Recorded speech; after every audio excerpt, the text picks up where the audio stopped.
My stepmom falsely accused me of pushing her down the stairs at her baby shower, turning my family against me.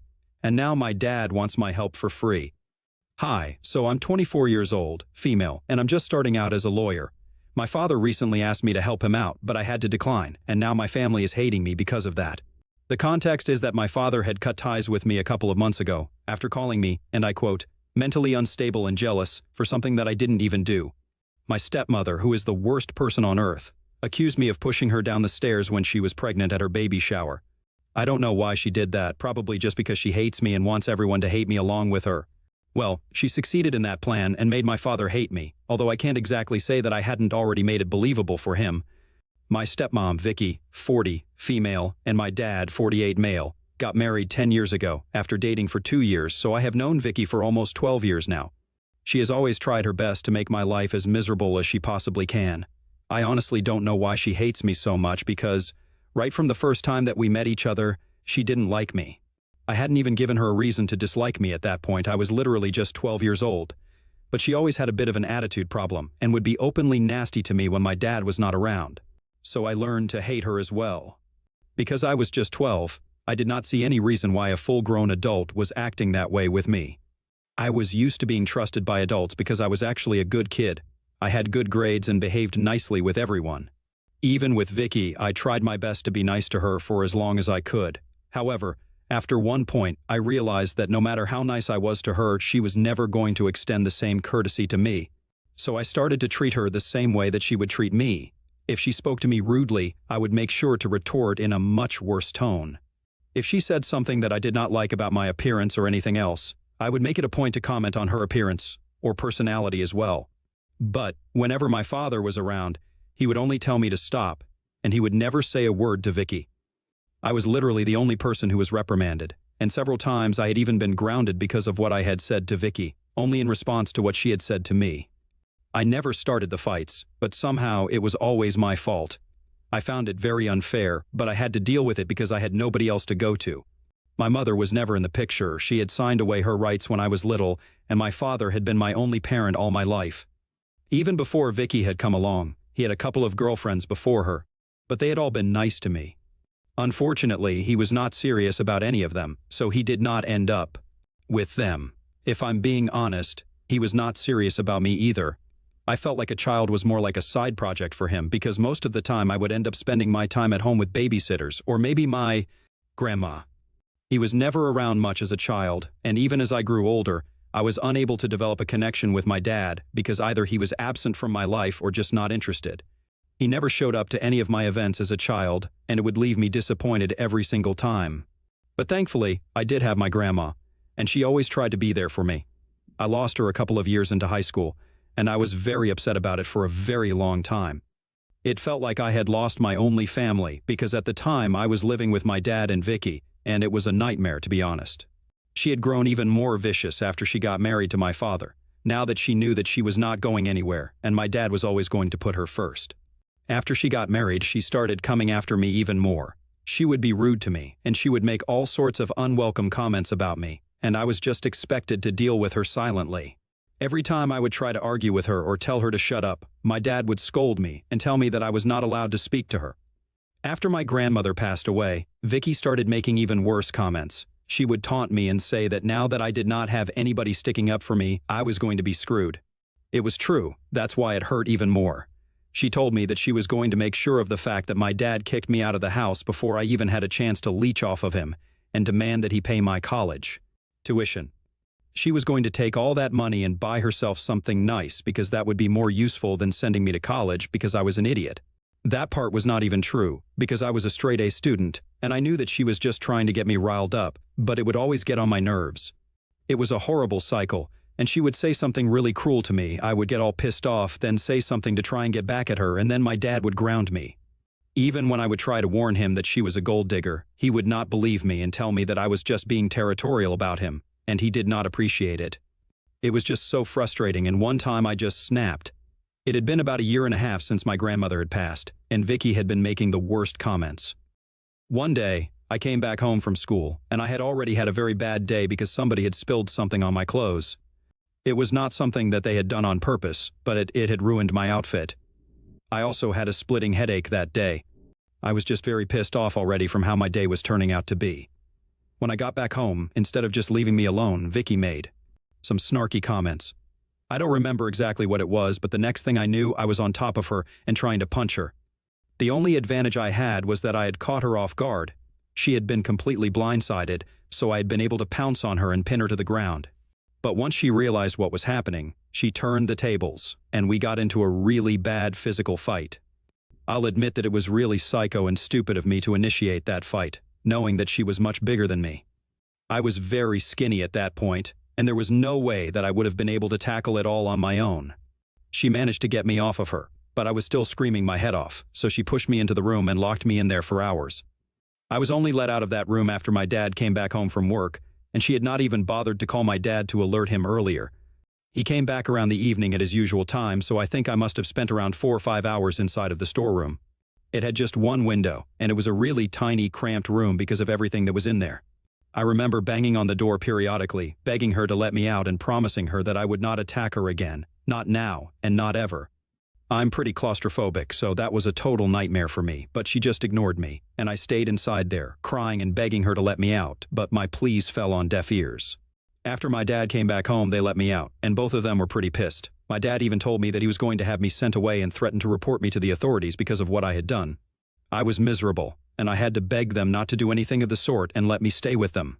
I promised them that I would never do anything like this and that I would always be on my best behavior. Vicky was pretty pleased with herself, even though she was the one who got attacked, but at least this gave her an excuse to mistreat me. After that incident, I had to live up to my word, and I had to stay on my best behavior, even when Vicky would make remarks about me and try to piss me off. I just had to shut up and deal with it because I knew that if I tried to talk to her, there would be serious consequences, and I was not ready for that. I also really wanted my dad to pay for me to go to college. I could not risk it because I did not have any other family who would do it for me. I had a couple of friends, but I was not going to beg anybody for money, and taking out a student loan would also require my parents to support me. That was the reason why I stayed with them and decided not to try and get back at Vicky no matter what she did. It was very difficult given the circumstances, but I knew that I had to get through it somehow. I just kept consoling myself, reminding myself that I would be off to college in a couple of years, and then I would not have to deal with her. So eventually, after I graduated high school, I left home for college, and all my hard work paid off. My dad actually agreed to pay for me to go to college, which was definitely not something that Vicky had wanted, but my dad said that he was only paying for me to go to college because, for him, it was an investment. And if I became successful, he would get back the money. He knew that I was going to study law, and lawyers earned pretty well, so he was not worried about me being able to get a job and pay him the money back at some point. I told him that I was going to return the money to him, but thankfully he did not get it in writing, and if you don't have it in writing, it's not binding in any way, shape, or form, so I'm free to do whatever I want. Really.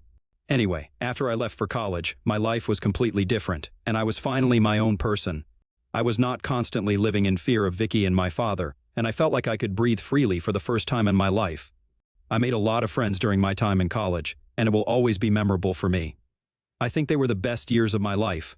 I would go back home for the holidays and then stay out of everybody's way. I would mostly just keep to myself. And I would not allow Vicky to ruin my vibe with her comments and negativity because I knew that I only had to tolerate her until it was time to go back to college again. So that was pretty great. Once I graduated from college, I moved into an apartment with a couple of my friends. Within months, I found a job at a law firm, and I'm still working there. We specialize in matters relating to the family court, like divorces and custody arrangements. You know what I'm talking about. And that's why my father specifically asked for my help. However, after what happened a couple of months ago, I highly doubt that I would be willing to help him. So, earlier this year, my dad and Vicky announced that she was pregnant. I was a little surprised that she was getting pregnant so late and had even decided to keep the baby, but I thought it was a good thing. Maybe my father would be more of an active presence in his child's life this time around. I congratulated them when they announced that, and I even attended their pregnancy announcement party. It was more of a formality, because if I did not attend, it would lead to a lot of questions and drama in the family, so I decided to attend. I have not exactly been in touch regularly with my dad or Vicky after I moved out, and we only speak to each other maybe once or twice a month. I only visit them on the holidays, or on birthdays, or events like these, as long as they invite me. Dad does occasionally get in touch with me to ask how I'm doing, and I do the same for him. It is more obligatory than something that either actually wants to do. Vicky and I don't speak to each other at all. I'm honestly happy about that because I don't have anything to say to her, and I'm sure that she would not have anything nice to say to me either. Anyway, even at the pregnancy announcement party, I congratulated them and got them a gift. Vicky did not thank me, and neither did she look at me throughout the day. I was actually relieved because it just meant that she would not be making any comments or trying to rile me up like she usually does. So that was how that day went. After that, I got really busy at work, so I did not visit them until it was time for the baby shower. They had a huge event organized, and I think Vicky must have been in her 3rd trimester, her 7th month of pregnancy. I'm not sure exactly, but I remember that she was really big and was waddling everywhere at the party. My dad was really busy socializing with the guests, so Vicky needed somebody to accompany her to the women's room at some point. I was the person sitting closest to her when she needed to go, so she asked me to walk with her. I was a little skeptical and asked her if she wanted me to get her mother or maybe her sister to accompany her. But she specifically told me that she wanted me, and I was not going to say no to a pregnant woman, so I agreed. I did not think much of it and walked with her to the women's room. After she was done, she was coming out when she tripped on the stairs that led to the floor. The women's room had a tiny little staircase with 5 steps leading up to the door, and that's where she tripped and almost fell. But I intervened just in time and prevented her from falling. I thought that she was going to thank me, but instead of that, she started screaming at me and asked me if I was crazy. I knew that she was doing this on purpose because I was standing in front of her, and there was no way that I could have pushed her or caused her to trip, even if I had wanted to. And the look on her face told me that she was doing this on purpose. She was screaming at me to draw attention to us. It worked. Everybody started looking at us in no time, and then my dad rushed over to her side. He asked her what was going on and why she was screaming at me. Instead of telling him the truth, that she was walking down the stairs, tripped, and I saved her, she distorted the story and told him, loud enough for everybody in the room to hear, that I had pushed her down the stairs. I couldn't even believe that this was happening, and I tried to defend myself and told him that I had done nothing of the sort. I told him that he could check the security footage if he did not believe me, but unfortunately, that area was a blind spot, and there was no proof. So it was just her word against mine, and I already knew that I was screwed because if it came down to it, I knew that my dad would always pick Vicky over me. So he chose to believe her, and he started yelling at me as well. He called me psychotic and told me that he should have kicked me out the day that I tried to attack her. He said that he never should have let me stay with him because he should have guessed I was mentally unstable. He even accused me of being jealous of Vicky because she was everything that I could never be. Since she was successful and beautiful and just overall better than me, he said that I was always just trying to turn him against her out of nothing but pure jealousy. He called me a total psycho and told me that he did not want to see me lurking around anymore. So I needed to get out before he called the cops. Everybody else at the party was also giving me really weird looks, and it seemed like everybody was against me at that point. So instead of trying to argue, I just accepted my fate and left. I was already very humiliated, and I did not want to draw that matter out by trying to fight with my dad. I knew there was no point in talking to him, and he had already said a lot of things I did not want to hear more of. So I left. And since then, I have not been in touch with my father. I blocked him, and I have been trying to move on with my life. As a matter of fact, I have not been in touch with anybody else from my family either, because I know exactly what they think of me now. It was difficult at first, but I had already detached myself from my father emotionally a long time ago, so I came to terms with it pretty quickly. I have not heard from him for a couple of months, and I never thought that he would reach out to me again. But a week ago, he called me from a different number and told me that he needed my help. I could not imagine what he would require my help for, and I was curious to know, so I agreed to meet him for lunch one day. When we met, he seemed very upset about something, and after I spoke to him, I understood. Apparently, he had begun to suspect that the baby was not his soon after Vicky gave birth. It was the skin color and features that gave it away because the baby was slightly darker and did not look Caucasian. My dad is white, and so is Vicky, so it was pretty unlikely that they would end up with a baby with a darker skin tone. Vicky tried to convince him for weeks that the baby was his, but eventually, she gave up and told him the truth instead, because there was no point in lying to him anymore. He had already figured it out and just needed to hear it from her, but apparently, Vicky had been hooking up with a coworker around the time that she got pregnant. She had not anticipated that the baby would be his because they had only gotten together a couple of times, and after that, he moved away, so she did not get to meet him again. She had just assumed that the baby would be my father's. But now that it was not true, she could no longer lie about it. When my father found out the truth, he moved out of the house and started living away from her. I was quite surprised because, for everything I had always believed, at least they would be there for each other. A lot of things surprised me, but I had never taken her for a cheater. Although I can't say that I'm surprised because a terrible person is always just an overall terrible person. My dad told me that she had not even bothered to try and reach out to talk to him after he left the house, and he had finally come to the conclusion that, since she was not going to reach out to him, and he was not sure that he would be able to forgive her even if she did talk to him, the best thing for him to do was get a divorce.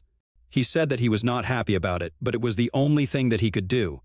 I felt bad for him but was not sure any of this had anything to do with me. I thought maybe he was going to apologize for treating me badly all my life and try to be a better father, but I was wrong, obviously. He was only talking to me because he wanted me to be his lawyer for free. I don't even know why I had assumed that he would want to apologize to me. He's obviously not the type. He doesn't even think that he did anything wrong.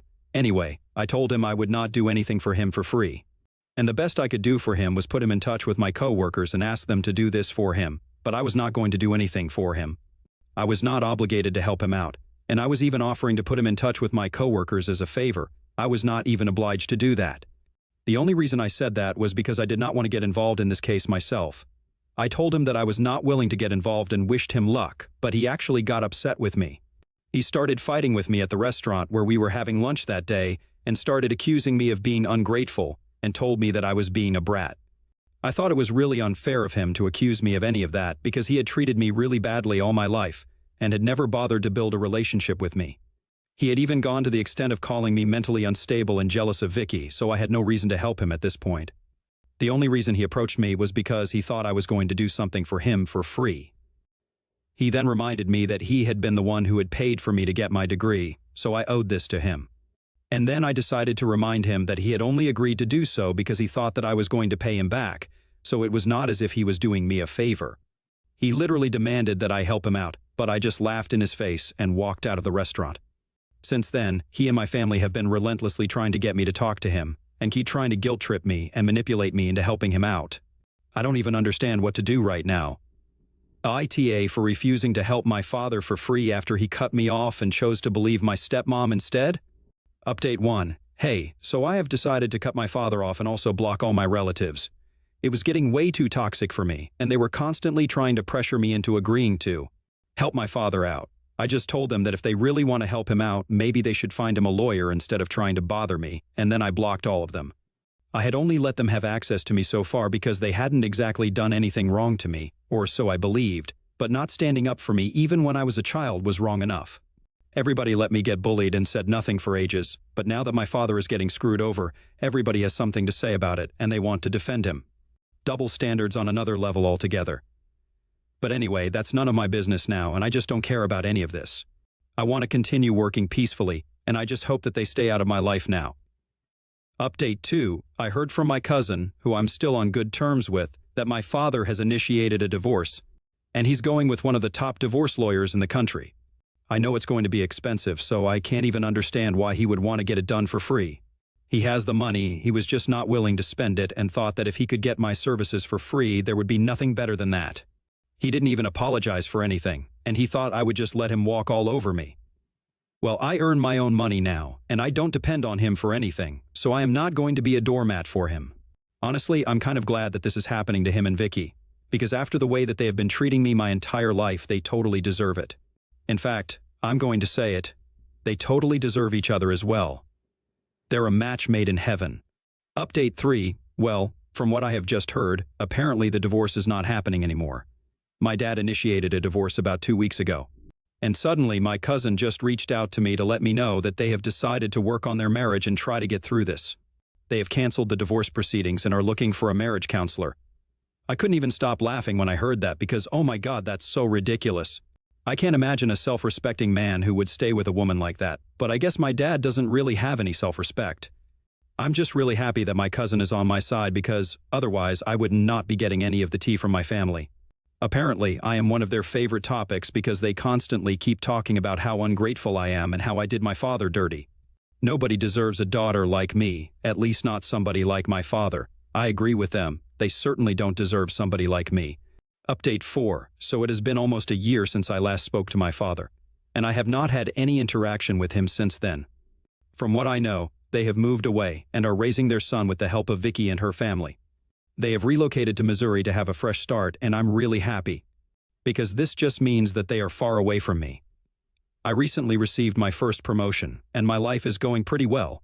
I have not been in touch with anybody from my family except for my cousin. I started dating one of my coworkers, and things are going to develop with him.